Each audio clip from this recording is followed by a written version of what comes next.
이동현 뉴스 정면 습.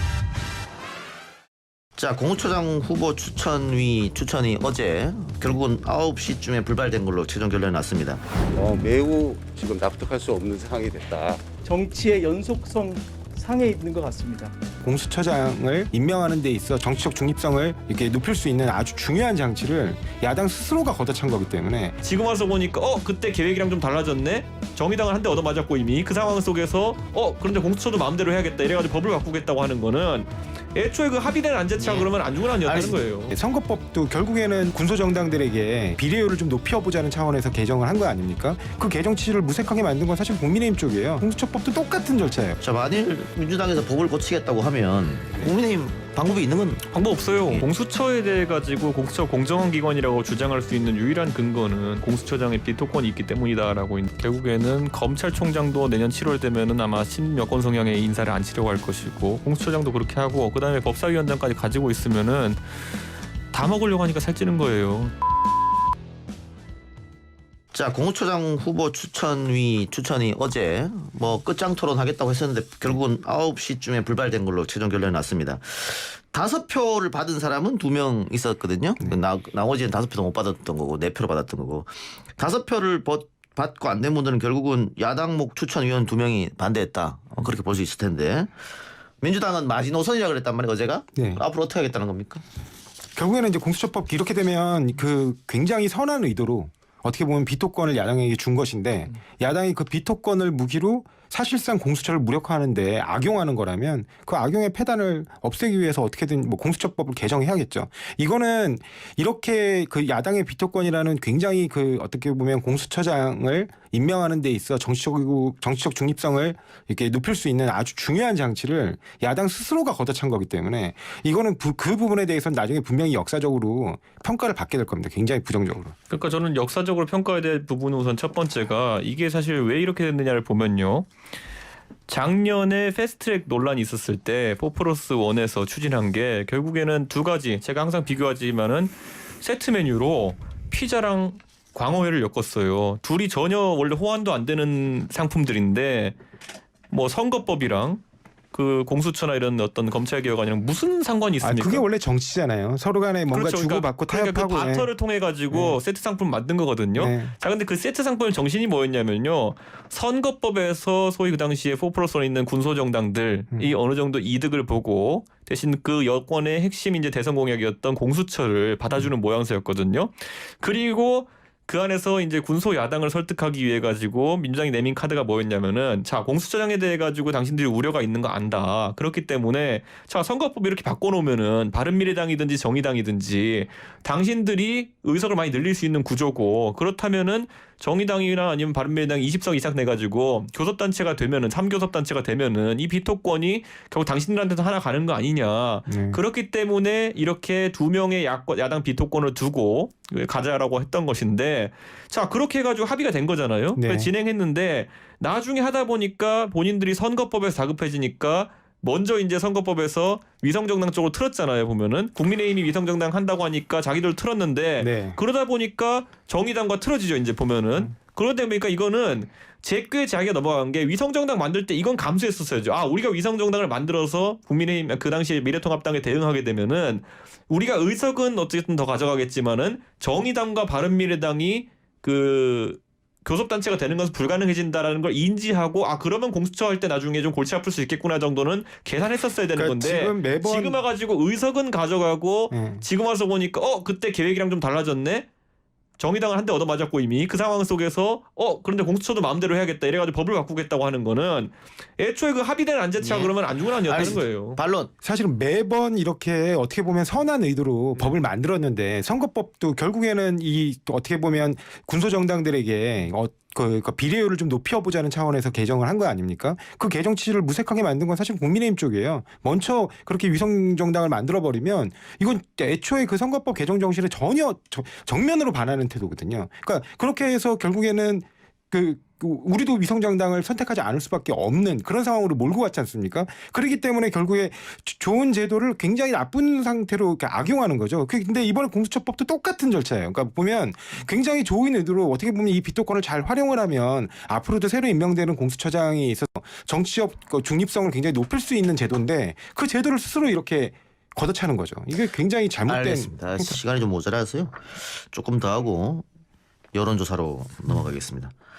자, 두 분의 아까 마지막에 설명은 뭐 각 당, 각 정당의 입장을 대변해 주셨고, 자, 만일 민주당에서 법을 고치겠다고 하면 국민의힘 방법이 있는 건 방법 없어요. 예. 그러니까 맨날 이제 그 다수 당의 이제 힘으로 이제 처리하겠다라고 하는 건데, 자, 공수처에 대해 가지고 공수처 공정한 기관이라고 주장할 수 있는 유일한 근거는 공수처장의 비토권이 있기 때문이다라고 이제 야당이 비토권이 있기 때문이다라고 좀 보는데, 이렇게 되면은 여당이 법을 바꿔 가지고 스스로 공수처장을 임명하는 순간 저는 과연 대한민국에 권력 견제 수단이 있느냐. 지금 검찰 같은 경우에 검찰총장으로 윤석열 총장이 갈등을 빚고 있지만 어차피 내년 7월까지가 임기고 끝나고 나면 아마 여권이 또다시 다수당의 힘으로 본인들의 성향과 맞는 검찰총장을 넣으려고 할 텐데, 공수처장도 만약에 여권이 임명하고 지금 뭐 특별감찰관이 있는 것도 아니고, 그리고 그 두 가지 권력 기관을 견제할 수 있는 법사위의 위원장 자리도 지금 이제 여당이 가지고 있고, 그렇다면은 저는 적어도 대한민국의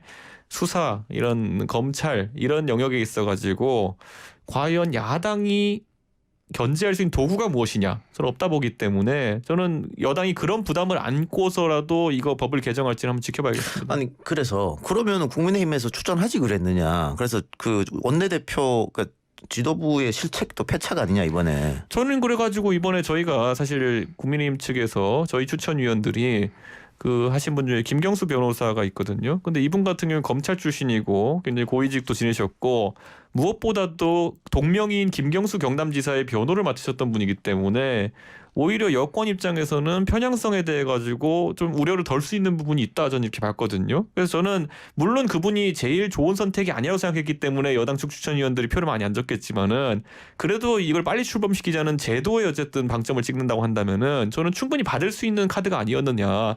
초기에 김경수 변호사가 추천된 다음에 언론들도 일제히 이례적이다. 왜냐하면 국민의힘에서 김경수 지사의 변호를 섰던 김경수 변호사를 추천했다는 거는 오히려 여기서 이제 본인들이 좀 받을 수 있는 카드를, 여권이 받을 수 있는 카드를 하나 던져준 게 아니냐, 이런 분석이었거든요. 근데 기본적으로 그 김경수 변호사 같은 경우는 워낙 또 본인도 스스로 검찰 고위직을 지냈고 되게 검찰주의자예요, 기본적으로. 그러니까 그 부분을 지금 이 공수처 출범에 가장 큰 단초를 제공한 게 사실은 그 검사가 기소권을 독점하고 있으면서 나타나는 폐해를 어느 정도 좀 방지해 보자는 건데, 거기다 다시 검찰주의자를 앉히는 건 바람직하지 않죠. 그러니까 그런 부분도 있고, 또 김경수 변호사 같은 경우는 또 이런저런 자천타천으로 계속 그 진주 지역에서 출마하는 거 아니냐는 얘기들이 되게 많이 오갔던 분입니다. 그러니까 기본적으로 정치적인 행보 같은 것도 좀 보였기 때문에 그런 분이 초대 공수처. 뭐 어쨌든 뭐 이렇게 됐는데, 그러면은 앞으로는 어떻게 하겠다는 겁니까? 여당은 다음 달 2일에 개정안 통과시키고 추천위 다시 구성합니까? 다시 구성해야죠. 왜냐하면 일단은 추천위가 그 활동 종료를 이미 선언한 상황이 있고, 그다음에 지금 개정안이 여러 개가 올라가 있는데 또 이제 오히려 인원수를 늘리자는 안도 있거든요. 현재 7명인데 한 9명 정도로, 그러니까 예를 들면 한국법학원 원장이라든가 아니면 그러니까 법학전문대학원 교수회 회장이라든가 이런 분들까지 추가로 해서 한 3분의 2 정도의 좀 가중적 그 의결 요건으로 정해서 그렇게 하는 논의들도 나오고 있기 때문에 어차피 추천위는 다시 구성될 거고요. 어쨌든 연말까지는 반드시 출범시킨다, 이게 목표가. 그러니까 추천이 다시 구성해서 재추천하고 만일 뭐 대통령한테 2명 올려서 대통령 1명 선택하면 청문회 또 해야 되잖아요. 네, 그렇습니다. 올 안에 가능할까요? 근데 사실은 이게 그 관행적으로 지금 같은 경우는 굉장히 이례적인 거고, 관행적으로 원래 처음 모이면 첫 회의에서 거의 결정을 해왔습니다. 예를 들면 대법관 추천위라든가 뭐 검찰총장 추천위원회 같은 데서 보면 그냥 딱 처음 모였을 때 그 추천한 인사를 가지고 바로 그 자리에서 결정을 해왔던 전례가 있기 때문에 좀 굉장히 빠른 속도로 진행을 할 수 있을 것입니다. 저는 그래서 계속 항상 얘기하지만은 아까 말했던 세 가지, 결국에는 검찰총장도 내년 7월 되면은 아마 친여권 성향의 인사를 안 치려고 할 것이고, 공수처장도 그렇게 하고, 그다음에 법사위원장까지 가지고 있으면은 다 먹으려고 하니까 살찌는 거예요. 저는 나중에 그게 분명히 문제가 될 것이다. 그래서 야당은 지금 뭐 저희가 또 들어놓을 수는 없잖아요. 지난번에 4+1 할 때처럼 그렇기 때문에 어떻게 하는지 지켜보고 권력기관의 견제가 사라진 모습 이게 바로 이제 한 번도 경험해보지 못한 나라가 될 텐데 저는 그거와 국민들이 아마 굉장히 엄하게 심판할 것이다 이렇게 봅니다. 저는 야당이 그렇게 무력한 모습으로 그러니까 이렇게 모든 걸 다 그렇게 이제 여당의 어떤 그 책임으로 이렇게 책임 정치로 이렇게 밀어주는 그 모습이 국민들로부터는 굉장히 외면받을 거다. 왜냐하면 국민들 입장에서는 야당이 적절한 방법으로 굉장히 좋은 제도를 선하게 운영하길 바라는 부분도 분명히 있을 텐데 자꾸 그렇게 제도 자체에서 그 어떤 딱 정확하게 그 문제점을 잡아내가지고 그걸 어떤 악용의 수단으로 삼는단 말이죠. 그런 부분에 대한 약간 구태 정치에 대해서 국민들은 근데 저는 김경수 지사의 변호인 정도를 저희가 공수처장으로 추천했다는 거는 굉장히 이건 진정성 있는 자세라고 많은 국민들은 판단할 겁니다. 그런데도 그것도 못 받아라고 하는 거는 그보다도 더 당성이 강한 사람을 뽑으려고 하는 건가 이런 생각할 수 있어요. 예. 그 오늘 국회의장이 원내대표 만났다고 하던데 여야 예. 합의해라. 예. 어떻게 지도부는 확고한 거예요? 저는 지금 박병석 의장께서 물론 이제 뭐 다선 의원으로서 존경받는 의원님이시지만은 과연 전국에 있어가 조정 능력이 있는 분인가에 대해 가지고는 의구심을 가지고 있습니다. 특히 지금 같이 뭐 원 구성 때부터 박병석 의장님이 사실 무기력함 보여주셨기 때문에 뭐 기대치는 별로 없는 상황이고 저는 여당이 그런 의도가 있었다면은 추천위를 사실상 추천위가 해산되기 전에 아마 그런 논의를 시작하지 않았을까 그런 생각을 합니다. 저는 사실은 이게 그 법원행정처장이라든가 아니면 대한변협에서 추천하신 그 인사들을 보면 기본적으로 약간씩 보수적인 성향을 갖고 있는 분들이에요. 공수처장 후보들이. 근데 그런 부분에까지도 국민의힘에서 비토권을 행사하면서 끝까지 동의를 안 해주는 건 애초부터 이 판 자체를 깨려고 하는 의도였기 때문에 그 부분은 어쩔 수 없다고 봅니다. 비토권이라는 거는 진짜 그는 엄중한 권한이고 옛날 로마 시대의 집정관이 나라를 다스리는데 호민관이 비토권이 있는데 호민관의 비토권을 뭐 과도하게 사용한다 그래가지고 비토권을 폐지하겠다고 하잖아요. 그건 로마 공화정을 없애자는 거나 마찬가지예요. 지금 이 공수처법에서도 비토권을 줬다가 나중에 뺏겠다고 하는 것이 어떤 의미인지 아니 살펴야죠. 국민들이 아주 강하게 지지하고 있는 법안의 그 어떤 그 제도에 대해서 계속해서 그 과거 반대했던 선례를 들어가지고 계속 출범을 이런 식으로 방해한다 그러면 그건 국민들이 선택해 주실 거라고 이 법 봅니다. 누가 만들었는지 다시 상기시켜드리면 민주당이 만들었습니다. 알겠습니다. 예. 그럼 아까 입에서 했던 얘기니까 또 반복할 필요는 없을 것 같고요. 두 분 말씀 오늘 여기까지만 하죠. 지금까지 조상호 전 민주당 상근부대변인 국민의힘 이준석 전 최고였습니다. 수고하셨습니다. 네, 감사합니다.